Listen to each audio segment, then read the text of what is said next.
So welcome everybody. My name is Bill Wright and I'm going to do the presentation this morning. This is, I think, the first time that we have done one of these breakfast briefings and also done a webinar at the same time. So thank those of you who came down to actually give me an audience to talk to. I really appreciate it. Talking just to the blank wall, thinking that there's 100 people out there is not really the same experience as talking to a room full of people.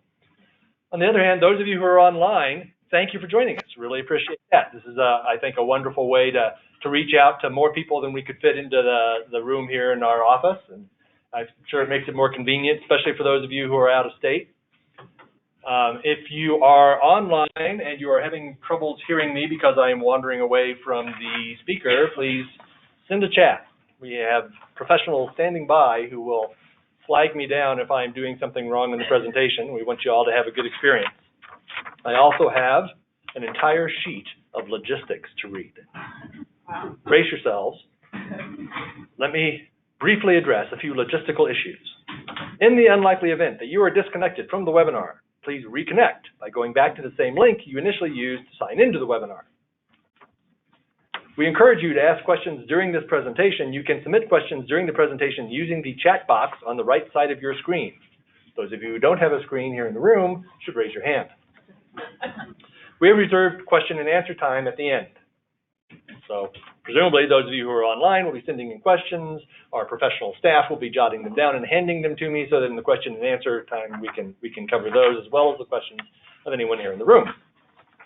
We are recording today's program. So those of you who are here but would like to be able to share it with people who didn't come, right, we will circulate a follow-up email to all participants by the end of the week. Sam says by the end of the week, so it's going to happen by the end of the week, with a copy of the audio recording and the PowerPoint slides that you can share or continue to use as a resource. So keep an eye out for that. Those are the housekeeping issues. Everybody on board? Are we all set?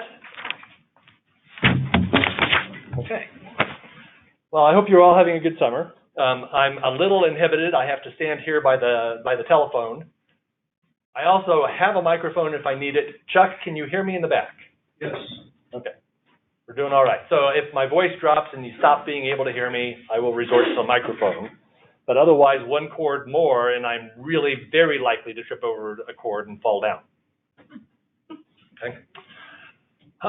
So thank you for coming to Sherman and Howard. I am Bill Wright. I am a member of the Labor and Employment Department. I have been for 22 some odd years. And as you all know, we represent strictly employers. So at some point, I may say something that is less than complimentary about the EEOC. And if any of you are EEOC representatives, I apologize for that. I'm merely speaking from my own personal experience, and I'm sure that all of the employees at the EEOC are fine people. Our topic today is to talk about the new component 2 to the EEO-1. I'm sure this is something you all have heard about, or else you would not have thought to come to this presentation. But let me cover a little bit about what the EEO-1 is, especially for those of you who may not have been filing your EEO-1. So the EEO-1 traditionally has been filed by private employers with 100 or more employees, excluding just 5 categories. So not state and local governments, because they filed the EEO-4, right? Not public primary and secondary schools, because they filed the EEO-5, okay? But not institutions of higher learning, not American Indian or Alaskan Native tribes, and not tax-exempt private membership clubs. I know we do have some entities online and possibly even in the room who represent private clubs. Question is, are you really a private club or not? And this is the same standard that gets applied for whether you are covered by Title VII, right? And the same standard that gets applied for whether then you are subject to public accommodations requirements. So if you're going to claim that you're a private club, you have to really be private. You can't be having your facilities used by members of the public. So if you're a golf course and you claim to be a private club, you can't be having the local golf team use your golf course. You can't be renting out your banquet facilities for people's weddings. It has to be a private club. Okay? And then one other category of people who do file the EEO-1, and those are federal contractors with 50 or more employees, and a federal contract or a purchase order of $50,000 or more. Is that right? Yes, $50,000. Okay. So, those of you who have now discovered that you are not covered by the EEO-1 at all can rest assured that you do not have to file the EEO-1 Component 2 either. Okay. The rest of us will plow on because we've been filing the EEO-1 all these years, right? We've all been filing the EEO-1. Yeah, I've had any number of questions from people saying, you know, we haven't actually been filing the EEO-1. Let me say that if you have not been filing the EEO-1, the penalty for not filing the EEO-1 is that you have to start filing the EEO-1. Okay. The EEOC can enforce their record-keeping requirement. They can file suit and they can get a court order that says, file the stupid EEO-1. There's actually been one religious organization that attempted to argue that they shouldn't file the EEO-1 because there was a religious exemption under Title VII, to which the court said the religious exemption under Title VII is not an exemption to the record-keeping requirements, and so you do have to file the EEO-1, and the result of that lawsuit was they had to file the EEO-1. Okay? There are, of course, a couple of wrinkles. First, all of you have more than one establishment, and many of you have more than one establishment. You're familiar with the concept of an establishment as it's been used in federal law, right? So if you've got one big campus where everybody just sort of, you know, changes from one building to the other, but it's one big place, that's one establishment. But if you've got one building here and another building across town, that's two establishments. And if you've got one building in Colorado and another building in California and another one in Rhode Island, you got three establishments. And the trick is that they want to know all your employees and they want to know who the employer is. So if you have a multiple establishment business, you're going to have to file a report that covers the headquarters, and then you're going to have to file a separate report for each establishment that has 50 or more employees, and either report every establishment or do an establishment list. There's two different forms available in the EEO-1 instruction book. One, if you got small establishments, you just sort of list the establishments and the employees rather than doing a whole other form for them. Otherwise, you need to do the whole bunch. Parents and subsidiaries, main concern is that all the employees get reported. So you've all been doing all of this correctly, because we're going to talk today about what's new rather than what's old, and this is the old stuff. Okay? Questions at this point? No. Okay. Unless, Sam? No questions yet. Okay. So, the EEO-1 Classic, I'm calling it the Classic form. This is what we've all been doing, right? We've been reporting the number of employees in each of a whole bunch of job categories. These are entirely made-up categories. They have no bearing on reality. Right? They're just the categories that the EEOC uses. The first two are supposed to go together. They are managers, but the first 1A, right, are managers and executives, essentially who report to the CEO or who report to the board of directors. So these are top-level glass ceiling people, right? The other managers are all the other first-line managers. And then the other categories, as you work down, are professionals, technicians, sales workers, administrative support workers, craft workers, operatives, laborers and helpers, and service workers. And so you get a big, long form that divides race and ethnicity, and divides by sex, and then divides in these different job categories, and the form, as you all know, looks something like this, right? Does this all look familiar to everybody in the room?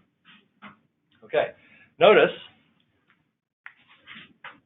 got the races, Hispanic or Latino, male, female, and then the various categories, and then the rows match the job categories. Okay? And so you're going to list here that you have 15 Caucasian male top executives and 1 Caucasian woman top executive and 0 Hispanic women top executives, right? And this has been useful to the EEOC in a variety of ways, none of which immediately spring to mind. I mean, we've been filing it for years, and they do compile the data and, you know, sometimes make it available. But mostly what it gets used for is to chastise us all for their still being a glass ceiling and for there being wage disparity, right? So the goal with component 2 was to finally address these sort of societal concerns. They need to be collecting more data. And as part of the justification for issuing the component 2, they did the usual notice and rulemaking, right? Notice and comment rulemaking. And so they sent out an explanation for why they wanted to collect this information. And the explanation is summarized in these bullet points on this slide. Essentially, they are that women make less than men, demonstrably less than men, significantly less than men. It gets worse when you start breaking it down by ethnicity. Right? So African American women are paid 40% less than non-Hispanic white men and 20% less than white non-Hispanic women. Right? Latino women paid approximately 44% less than white non-Hispanic men and 27% less than white non-Hispanic women.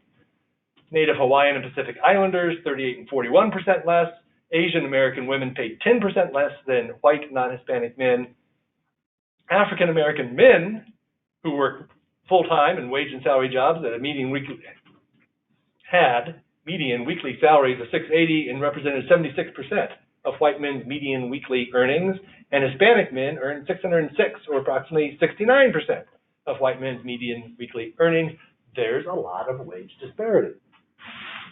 This does not surprise anybody whose profession is HR, right? So, the EEOC carefully explained in its notice that some of this was probably due to discrimination. Also, I'm betting, no big surprise to anybody who works in HR. They broke it down a little bit. Economists Francine and Lawrence found that 64.6% of the wage gap could be explained by other legitimate factors, experience, industry, occupation. I'm not quite sure what. Occupation seems to imply that there's still pink-collar jobs. So I don't know what they mean by occupation. But most of the remaining 35.4% of the gender gap cannot be explained by differences in education, experience, industry, or occupation. They think that might have something to do with discrimination. Every HR professional I've ever met would be concerned about these facts.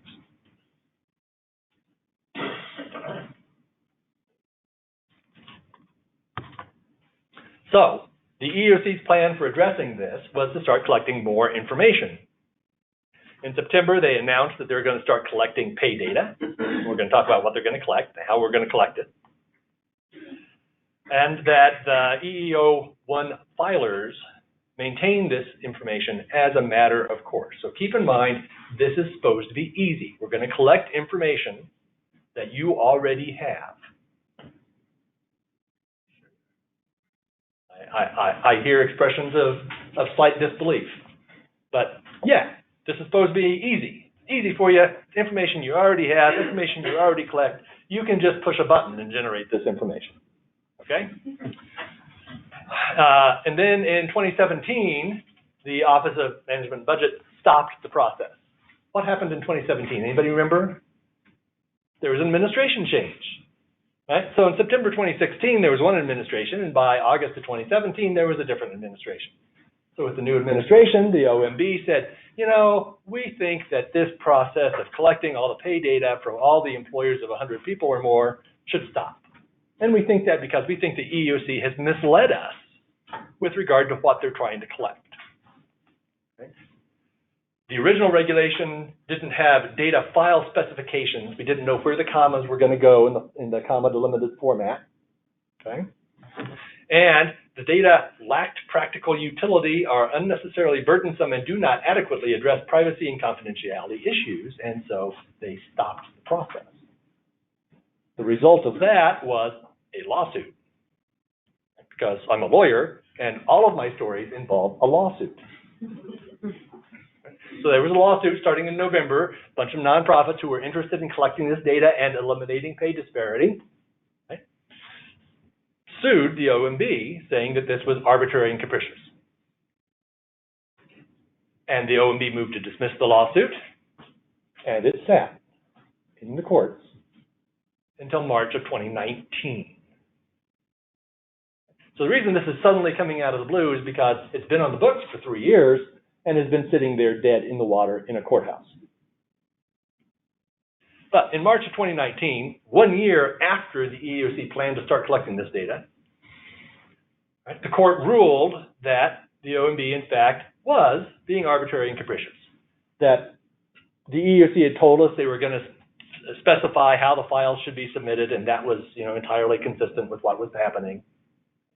And that the specifications did not substantially change the burdens on employers, and so they lifted the stay. So suddenly in March of 2019, just before our annual seminar here in Denver, they lifted it, and suddenly we were all faced with the prospect of having to give the EEOC this pay data.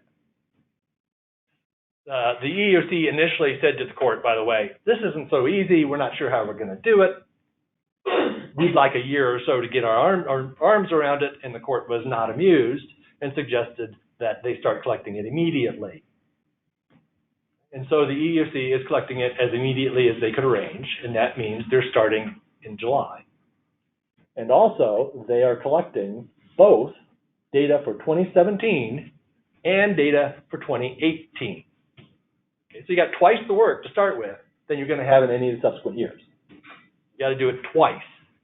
You got to do it twice between mid-July and mid-September. End of September, sorry. Okay? Don't worry, though. The EEOC is here to help you. They have hired an outside company called NORC, N-O-R-C, and they have a website, eeocconf2.norc.org, which is live and has a placeholder on it that says, soon there'll be information here. But they do also have a help desk. I did not bother to email them and say, hey, are you live? Or call them and say, hey, are you live? So I'm assuming, since it's past June 17th, if you call this phone number on the website, on the page here, somebody will answer. You're nodding. Have you called? No. We're just assuming that if you call, somebody at NORC will, in fact, answer and tell you not to file anything until mid-July. Right? Okay, questions so far, because we're just about to start how. Okay.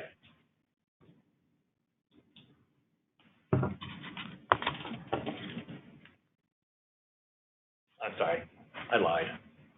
We're going to start with who. We're going to do who again, because there is one slight change, right? The basic rule is if you've been filing the EEO-1 or should have been filing the EEO-1 all along, you have to file Component 2 also. Not quite true. It is true that if you are a private employer with over 100 employees, you have to file the EEO-1 and Component 2 of the EEO-1. It is true that you're still exempt if you're already filing the EEO-5 or the EEO-4 or you're an Institute of Higher Learning or an American Indian tribe or an Alaskan Native tribe, or if you are really a private club, don't have to file. Didn't have to file before, still don't have to file. There's no specific exemption for religious organizations. So if you've got 100 employees and you're a religious organization, you have to file these things. But they decided to cut federal contractors a break. And so if you're a federal contractor with a contract over $50,000, but you don't have 100 employees, you don't have to do Component 2. You just do Component 1. Does that affect anyone here in the room? Anyone here in the room, a federal contractor with between 50 and 100 employees? No. Okay. And apparently it cut somebody some slack.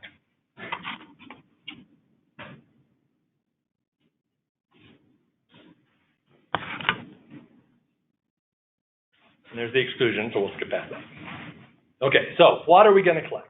We're going to collect the hours the employees work, and we're going to look at their complete pay package as represented on their W-2 in Box 1.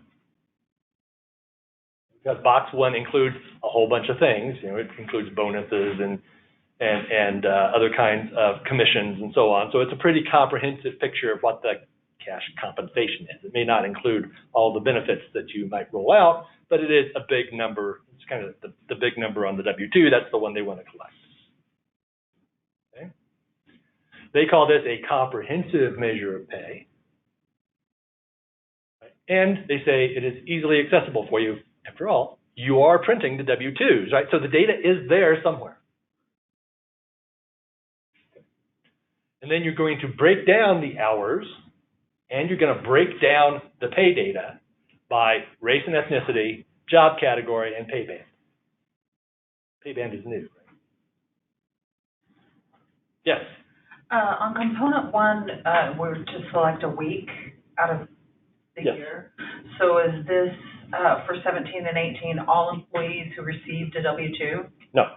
So the question is, for the classic EEO-1, we've just been reporting the number of employees in a given week. And so here are we going to use all employees who get a W-2? And the answer is no. As we will see in just a moment, what we're going to do is we're going to take the same 1 week snapshot, and then we're going to get the W-2 data for everybody on that snapshot. Okay. So step one, snapshot. Very timely question. Okay. So you're going to pick a pay period in the fourth quarter of the year at issue. So you can do this twice. You can pick a pay period in the fourth quarter of 2017, and you can pick a pay period in the fourth quarter of 2018. And you're going to make a list of all the employees that appear on your payroll in that particular pay period of that particular quarter. It does not need to be the same as what you reported for the EEO component one. It can be a total separate week, or does that do the same? I believe it can be an entirely separate week. Why you would give yourself that brain damage, I do not know. And in fact, I'm not sure that you should, because the forms you're going to fill out are numbers of employees. So I would just use the same week. In fact, I've read other people doing this same presentation at other firms. They suggest that everybody's going to use the week that the last pay period of the year. Is that right? Are you all going to use the last pay period of the year? Is that what you do with the EEO-1? No? Yes? No? I don't know how to advise you which week to pick, because I'm not sure what's going to work out in our best interests. You should pick one that's easy. So if you've been picking the last week, the last pay period of the year, that should be fine. But all we're doing is we're compiling a list of all the employees who appear in that pay period. Now, I know, and you know, that there are lots and lots of employees who worked the first 6 months of the year and aren't in that pay period. And there are lots and lots of employees who didn't work for you for the first 10 months of the year and suddenly are in that pay period. And so this is not a comprehensive picture of everybody who worked for you for the year. We know that. Got to start somewhere. We're going to start by picking a pay period in the fourth quarter.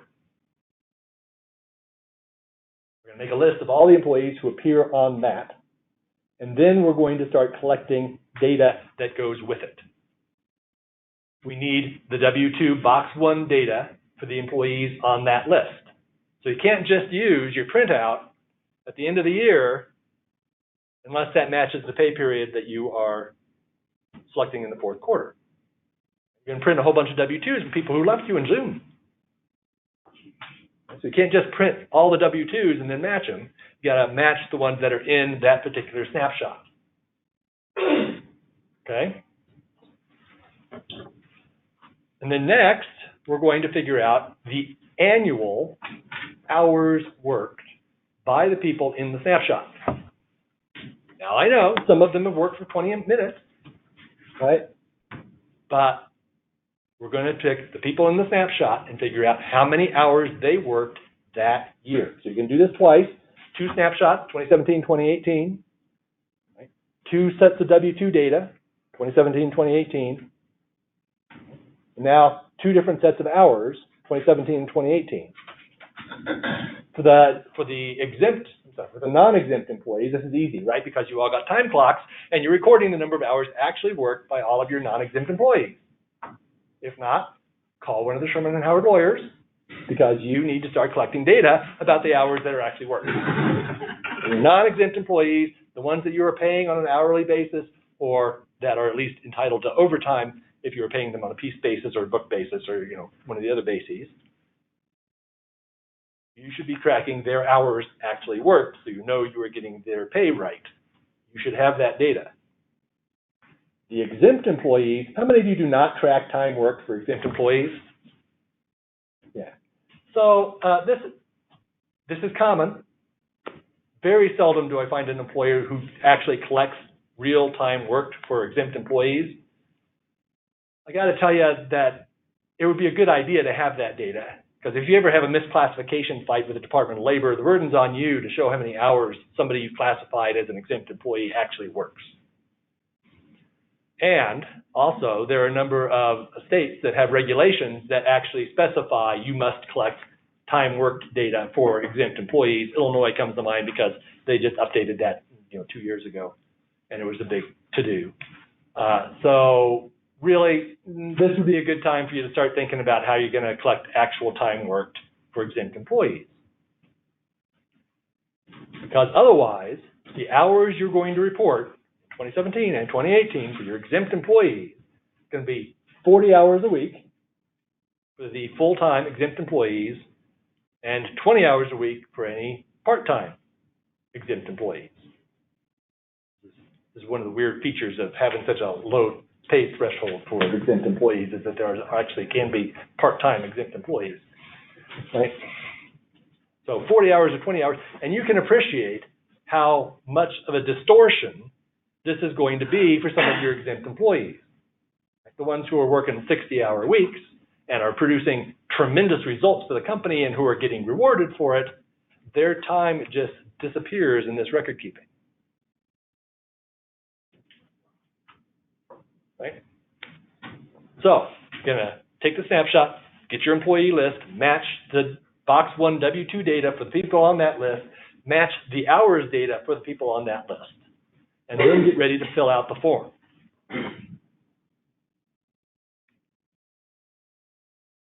Okay? And you're going to divide this up by sex, by race and ethnicity, by job category, and by pay band. Again, pay band is new, right? So the pay bands, well, okay, so race and ethnicity first. These are the same races and ethnicities that we are used to dealing with in classic EEO-1. Hispanic or Latino, white, not Hispanic or Latino. Black or African American, not Hispanic or Latino. Native Hawaiian or Pacific Islander, not Hispanic or Latino. Asian, not Hispanic or Latino. Native American or Alaskan Native, not Hispanic or Latino. And two or more races, not Hispanic or Latino. Okay. These are the categories. Some of you may be shy about asking people what particular ethnicity they identify with. The EEOC's advice for you is to observe their race and report that. Now, I have not seen what the EEOC says to do about gender identification. Right, nowadays, we have we're supposed to report also by sex, and we used to think that there were just the two. Right, and now we know that people identify in a variety of ways, and so when you are having to reduce the people that identify in a variety of ways to people who identify in just two, you might be at a loss. And I assume that the EEOC's advice for that is that you should observe the identification. So you're going to observe the way they present and classify them that way. Just to head off one of the obvious questions that I've already received about this, right? I think we're going to observe and classify them the way we think they identify. The way we think they identify, I think is the safe way to go here, right? The way they identify. Not what you think their underlying biological sex might be, but the way they identify. Okay? After all, what's the penalty for getting this wrong? You have to file the EEO-1, right? Okay, so is everybody with me? You're familiar with these races. Let's look at the pay bands. You know, these pay bands are based on something, but they're not based in your business. You know, they have no real touchstone for the way your industry works. They are, for our purposes, essentially random. Okay. But there are 12 of them, right? Under 19.2, 19.2 to 24, 24 to 30, 30 to 38, 39 to 49, and so on up until you get to 208 and over. What we're going to do is we're going to report in a little box on the EEO-1 form the number of employees in each race, in each sex, in each pay band. Oops, I lost one line. Can somebody touch that screen? That should do it. Nope, there it goes. Okay. Sometimes the screens go blank if they haven't been touched. It's like anybody else you know. So here, for example, you're going to put the number of employees by race and by sex in each of the job categories. This is what we've always been doing, right? Now what we're going to do is we're going to do it by each of the job categories and by each of the pay bands. So each job category is going to be divided into 12 separate rows. And we're going to put a number of employees into each box that corresponds with the race, the sex, the job category, and the pay band.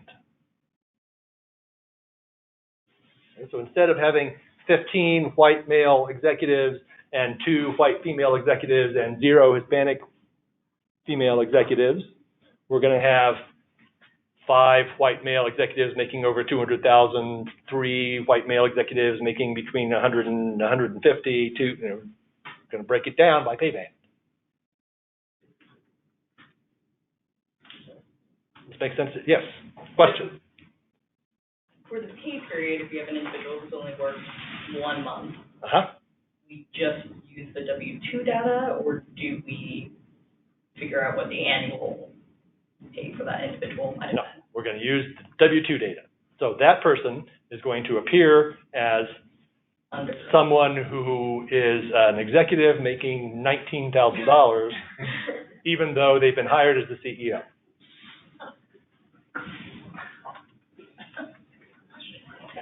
Keep that in mind, right? Because the EEOC is going to draw conclusions from this data.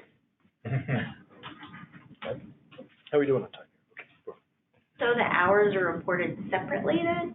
And then you're going to fill out a whole other form that looks just like this, but instead of the number of employees, you're going to have the number of hours. Right? So hours worked by race. So the employees who are male, white, non-Hispanic executives making over $200,000 worked 40 hours per week. So you multiply them by, and you get a number and you plug it in there. And the women who are in the same category may, work this number of hours, you can plug it in there. And as we said in the audience, right, this is going to completely ignore the fact that your brand new chief executive made, only $19,000 because they only started last week. Right? So it's the cumulative hours for everybody in that Yes, in that category. 9 Hispanics? Yes. So the question is that the cumulative hours for everybody in that category? And the answer is yes. Actual hours from your payroll, not the assumption of No. 20 or 40. No. The actual hour. The question is actual hours from your payroll, and the answer is, well, for the non-exempt, you're going to have actual hours, and you have the option if you have the hours for the exempt people, put that in there, right? But otherwise, you're just going to assume 40 hours for each week worked by the exempt person, full-time, and 20 for the part-time.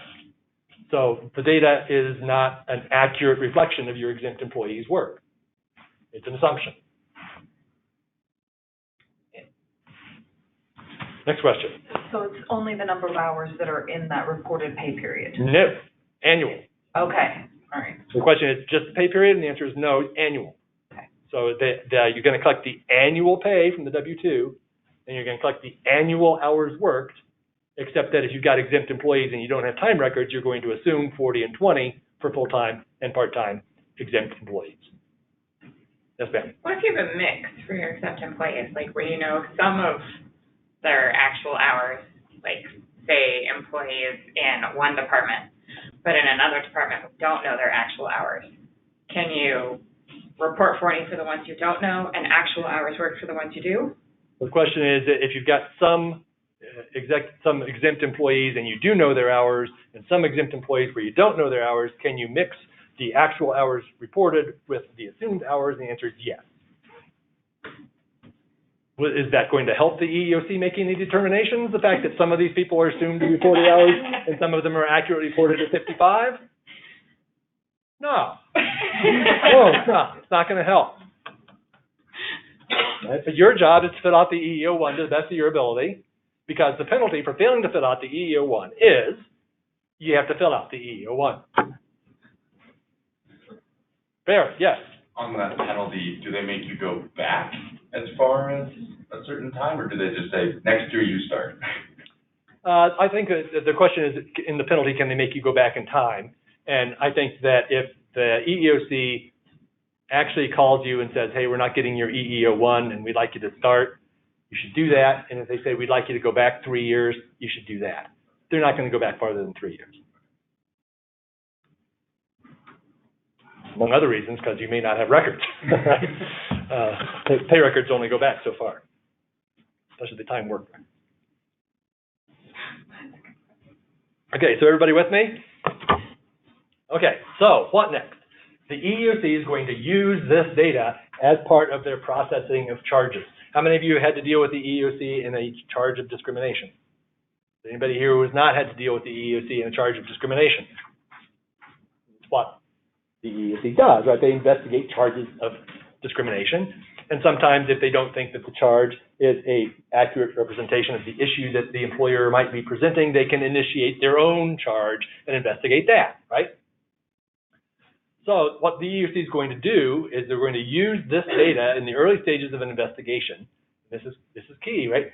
By using statistical tests to identify significant disparities in reported pay. Now, did any of you attend the presentation that we did at the annual Denver seminar on this topic? Because we had there an economist who came in and said, let's think about what statistical tests we might do on this data about the hours. And the answer was, pairwise comparisons?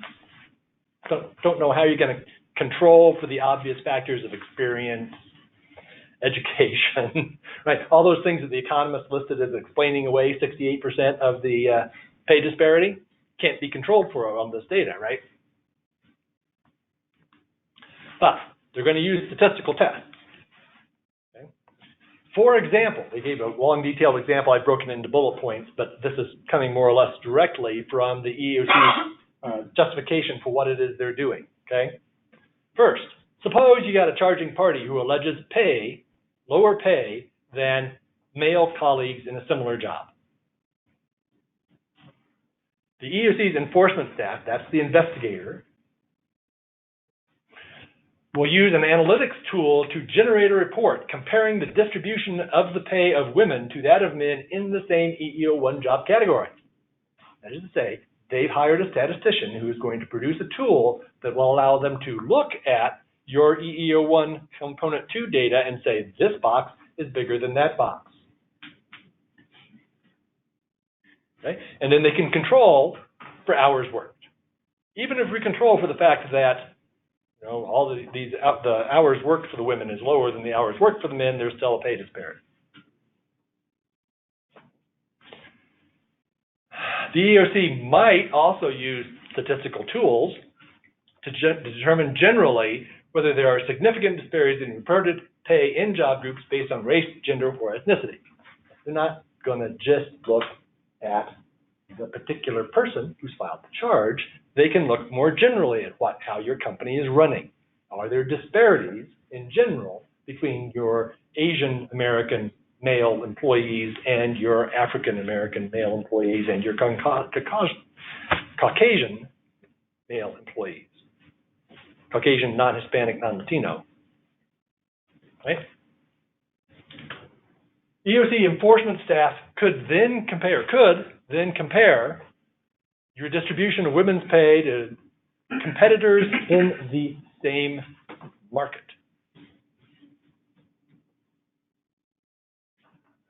Okay, this is new, right? I mean, it used to be the case that we thought equal pay claims were going to arise within the establishment. Right? You needed to pay people who worked in the same establishment and did the same job. You know, I'm going to say the same, but it's all but the same. It's the same, not significantly different pay, because they're in the same establishment doing the same work.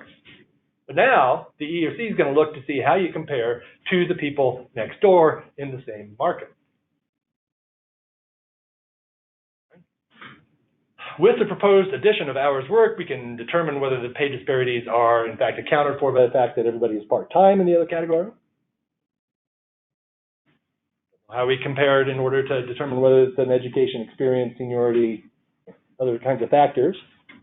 And then the EEOC envisions that any statistical test would be accompanied by an indication of the practical significance of pay disparities. That is to say, we're not interested in a buck or two, we're interested in big numbers.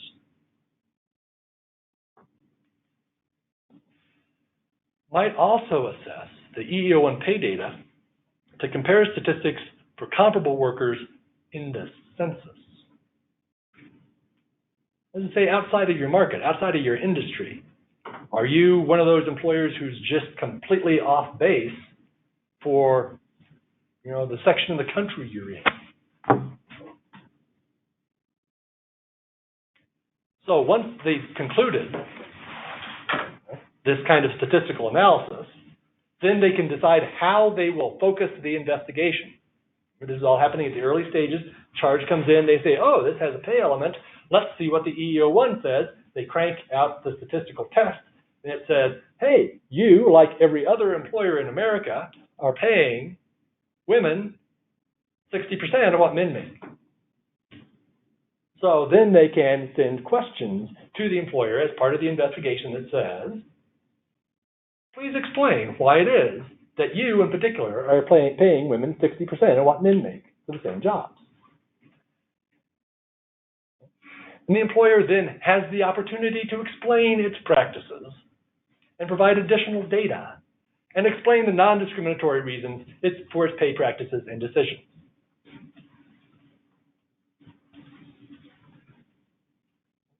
So a couple of things come to mind from this. First one is that the EEOC is going to turn the crank on a statistical data machine and mine this data for something. Okay. The investigative staff is going to do this.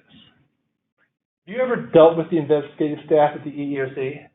I once sat through an excruciating interview from the investigator of the vice president of logistics for a major, drilling company, who had to explain to her, the investigator, the difference between a pickup truck and a DOT licensed big rig. Yeah, when he says truck, he means DOT licensed driver truck, not the pickup truck that you bought from Chevy. The investigators are not trained to understand your industry. They are, as far as I can tell, not usually trained to understand any industry. And they're certainly not the ones who understand the statistics that they are generating. They're just going to turn the crank on a machine made by the statisticians back in Washington. In addition to comparing men to women, persons of different races, ethnicities within a job category, the EEOC is going to look at the distribution within your market for your competitors. So suddenly you have to have competitive wages in order to avoid too much scrutiny. And they might even look at the overall census. You might have to have nationally competitive wages in order to escape scrutiny.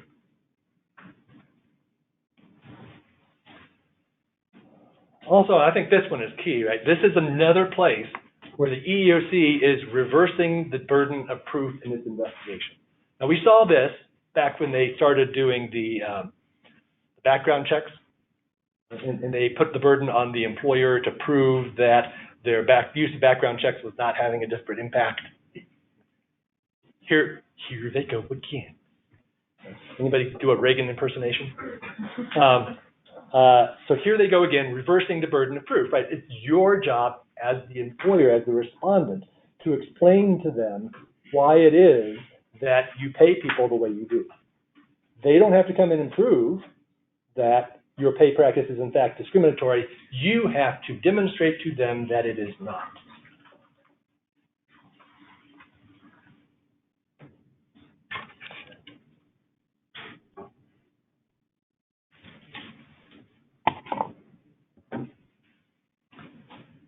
You have to prove to them, you have to demonstrate to them that your pay practices are not discriminatory. Keep in mind, you are speaking to an investigator who is not particularly driven by evidence. The standards that the EEOC applies during an EEOC investigation is not an evidence-based standard. Now, we sometimes talk about them finding probable cause to believe that discrimination has occurred. That's not the standard. Right? The standard is reasonable. Is it reasonable to think discrimination occurred? And their regulations specifically provide they can find it's reasonable to think discrimination occurred if you are not forthcoming with information that they want. Their decisions are not driven by their understanding of the facts.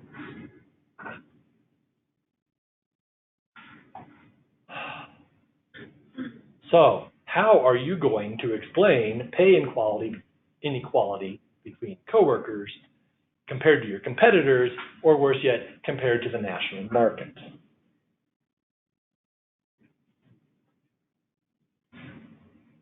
How many of you, when somebody has worked for you for a few years and they've been recognized as a really stellar employee with a high potential and they're threatening to leave, how many of you think maybe we should pay that person more than usual in order to get them to stay?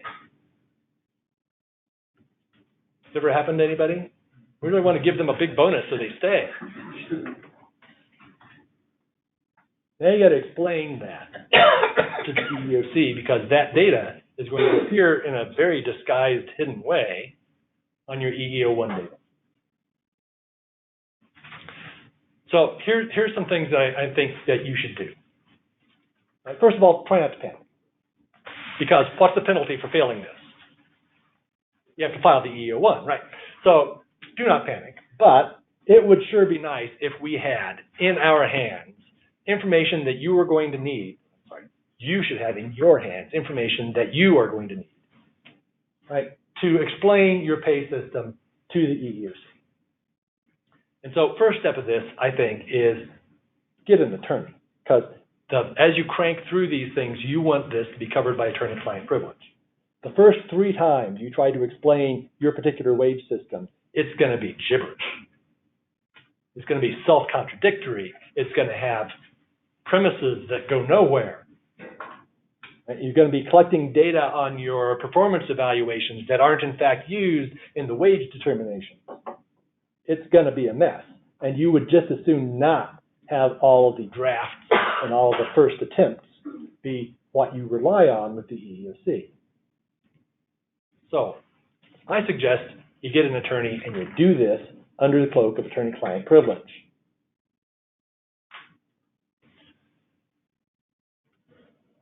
Second, rule 2, right? Don't do this in isolation. Don't just pay attention to what your current system is. Look a little bit ahead at all of the Equal Pay Act changes that are coming down the road. Those of you who are in Colorado will know that I am here talking about Equal Pay for Equal Work Act that's going to come into effect the 1st of 2021, right? But there's a slew of these wage equal pay claim statutes going into effect all over the country, and you want to pay attention to those. Don't do this twice, do this once. But what you're going to do here is reevaluate your entire compensation. To do that, of course, rule 3, you're going to need the operations people to buy in. This is going to be one of those occasions where HR is there, ringing the bell. Hey, we've got a problem. We're going to be scrutinized by the federal government with regard to our payroll practices, and we don't have any data to defend ourselves with. Ding, ding, ding, ding, klaxon going off, red flags everywhere, and the operators say, I'm sorry, we are busy trying to sell things. So you're going to have to find an executive to buy in. So those of you who received the materials will have received a little one-page sheet that I wrote to remind you that you need the executives to buy in, with the idea that, hey, here's a one-page sheet you can give them that says, hey, the federal government is going to be scrutinizing you for a whole bunch of things. You should really pay attention. Mostly just a placeholder. You can tailor it for you in particular. If a particular CEO that you need to convince, give one of us a call. Let's tailor that into something that will really get their attention and cloak it in privilege. Do not just give them a warning that says, by the way, we are in violation of 6 statutes, because the next thing that you'll find is that you are giving an EEOC interview under oath where you have to say, well, yes, I did tell the CEO we were in violation of 6 statutes. Why do you ask? Okay. Review your total rewards philosophy. Which factors are you going to base your pay on? This is a chance to revise your entire HR brand. Isn't that exciting? Because none of you had anything else to do in the next, year, right? Going to revise your entire pay philosophy. What are we going to base it on? How are we going to show that the wages that resulted are in fact based on these things? What I've listed here in the bullet points are the particular standards that are available to you under the Colorado Equal Pay for Equal Work Act. Okay? So these are the ones that are going to be acceptable in Colorado, but give me a call wherever you are. We'll figure out what your particular standards are. Notice that any other factor other than sex doesn't appear here anymore, and it doesn't appear in lots of states anymore. So you're going to have to revise what you're doing for pay, whether you're basing it on seniority, on merit, on quantity or quality of production, on costs of living, on job-related education or experience, whether you require them to travel. Do not base it on the fact that they were making X in their previous job for someone else. This is specifically being banned by the states.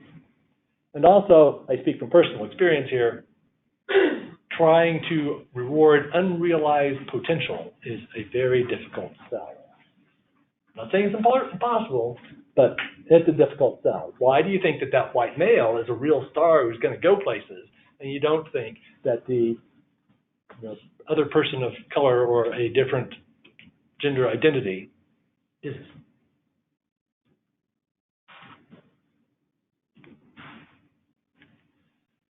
So, do not be bound by what you have told the EEOC. The EEOC's job categories and the EEOC's wage categories are, from our point of view, arbitrary. Do not limit yourself to explaining things within their terms. Explain things within the terms that fit your business. What jobs in your business are comparable?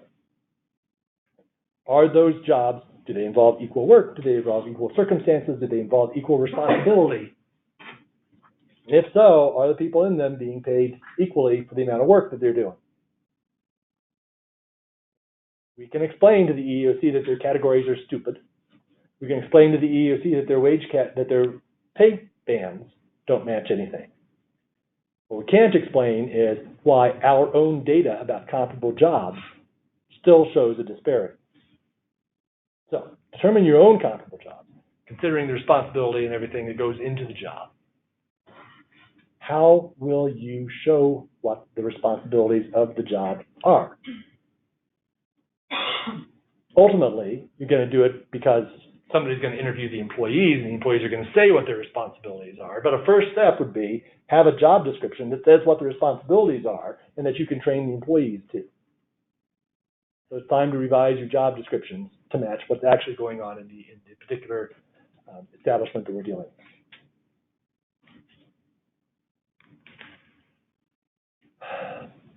Figure out what the starting wage should be. You can try to benchmark them. Try not to, engage in monopolistic tendencies.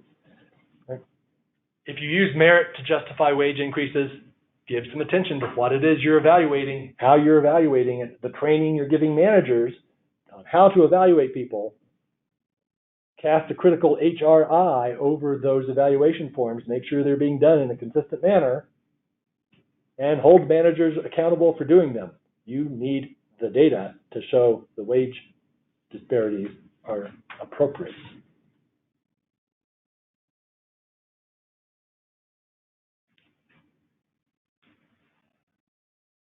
And finally, update your personnel file record keeping.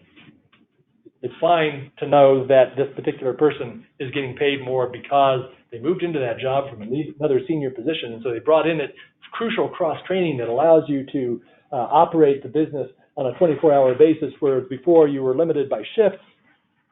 Boy, sure would be nice if that were explained somewhere so that 3 years later someone in the industry still knew it. Right? If it's not in the personnel file and the manager's gone and the HR person who made the decision is gone, the information is gone. It's time to make sure you have a record of the basis for the pay decisions you're making. We talked about this earlier. Consider tracking time for your exempt employees. They could at least, give you an estimate or something, right? Because it sure would be nice to know that your exempt executive who is being paid 10% more than everybody else is being paid 10% more than everybody else because they are working nights and evenings and have no life. Because otherwise, that data does not appear anywhere in the EEO-1. Finally, consider, under cloak of privilege, having an actual statistical review to identify spots that might be problematic in your pay system. We can recommend an economist if you would like, but this might be a good time. We are going to do another one of these in the course of this year with regard to the Equal Pay for Equal Work Act, but you all know that one of the important defenses available in Colorado under that act is that you will have been acting in good faith if you did one of these statistical audits within the past 2 years. So you might think about doing a statistical audit of your pay disparity. Okay. So that's what I had to say about the component 2 of the EEO-1. I'm available for some questions and answers, and we've got some questions here from the internet. Heather, would you read this for me?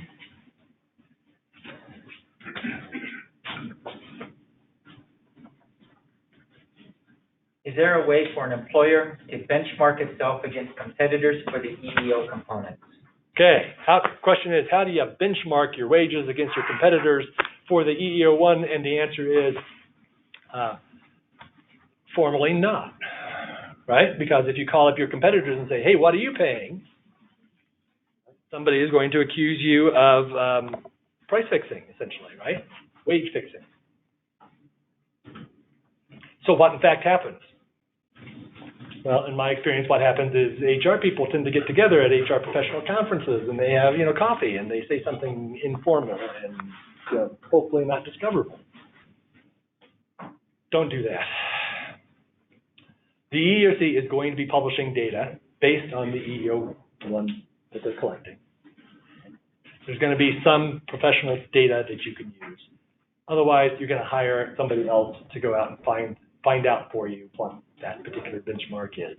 But don't do it yourself, would be my advice.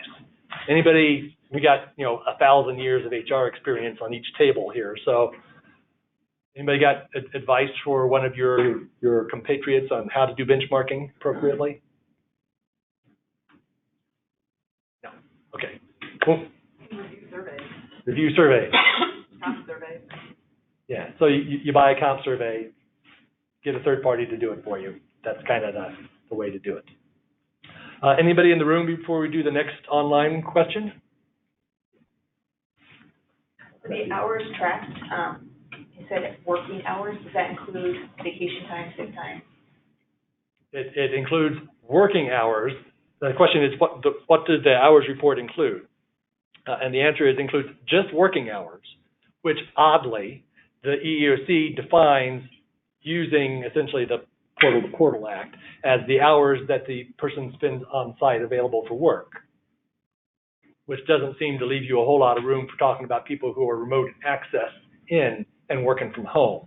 But I would suggest that you include all hours worked, not vacation time. Like a senior employee that has a lot more vacation, they're going to have fewer hours reported, but getting the same wage as someone who's been there less with fewer hours. So the question is, somebody who's been there a long time is going to have a lot of accumulated vacation that they can take, and so they're going to have fewer hours. than somebody who is more junior and is working more and is getting paid less. Yeah, that's true. Let's do another one on the webinar, and then I'll come back to you, unless you've got a follow-up. I just have a question on Okay? what's considered 100 employees? If you're a company that ranges from 75 to 125 employees during a year, based on seasonality and stuff, what's considered 100 employees? So the question is, when do you measure the 100 employees? And I believe the answer is snapshot. Good. I'll snapshot the right. Anybody got a different answer to that? Say that again. So he's asking, when do you measure you got 100 employees? And I think you're going to do it on the snapshot. Okay. Pick a quarter where you've only got 75. Pick a pay period where you've only got 75. Go with that.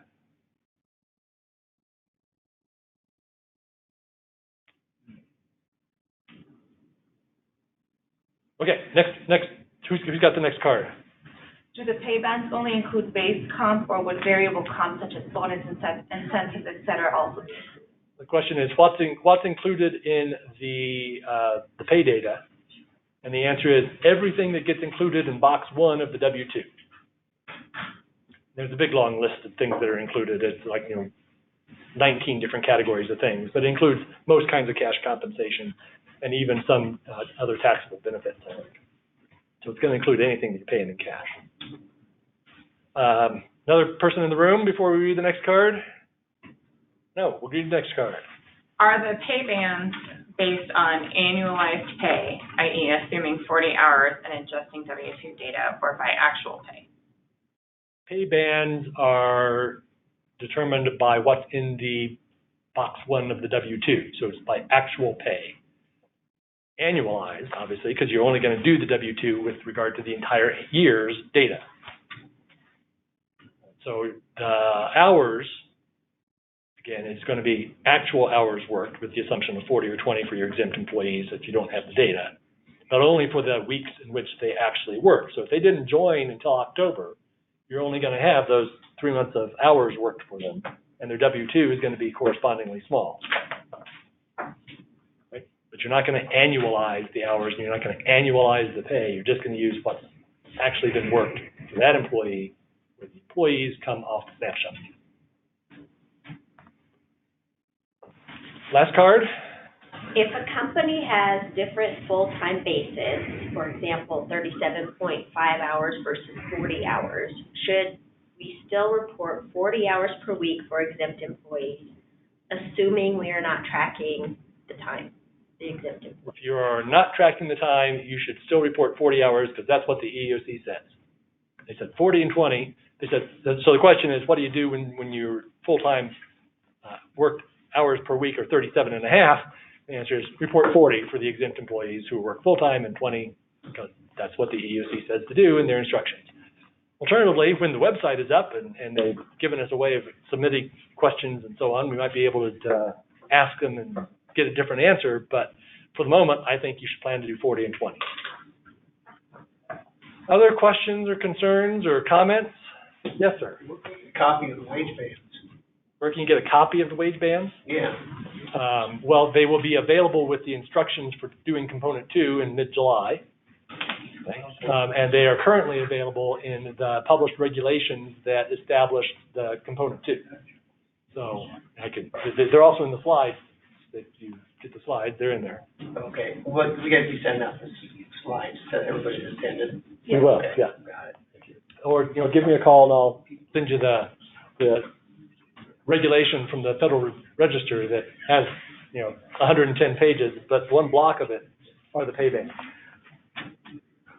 Yes, ma'am.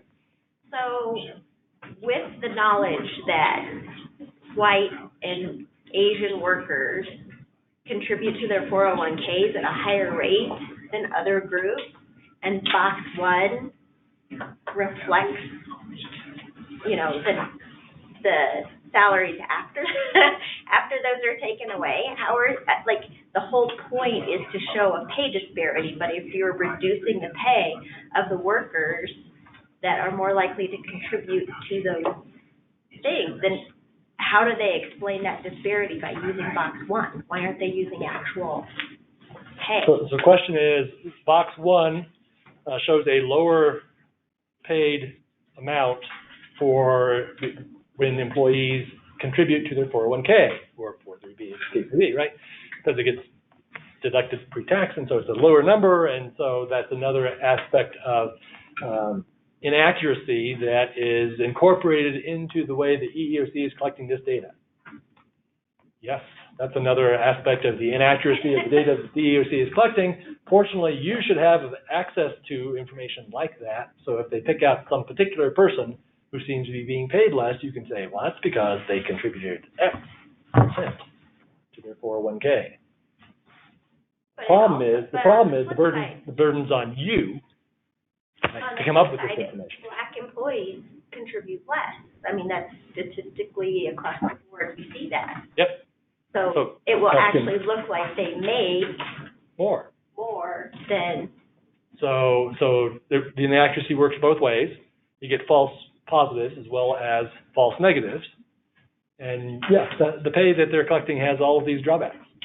Pay data that they're collecting has significant drawbacks, and we should not consider ourselves to be convicted on the basis of what information we are given the EEOC. What we want to do is have good, solid evidence of what our pay system actually is, so that we can use it to explain to the EEOC why they should not continue their investigation, should not find cause, and should not try to sue us on the basis of apparent wage disparities based on the EEO-1 component 2. Okay. Well, thank you all for coming in. I appreciate it, and thank you everybody on the line.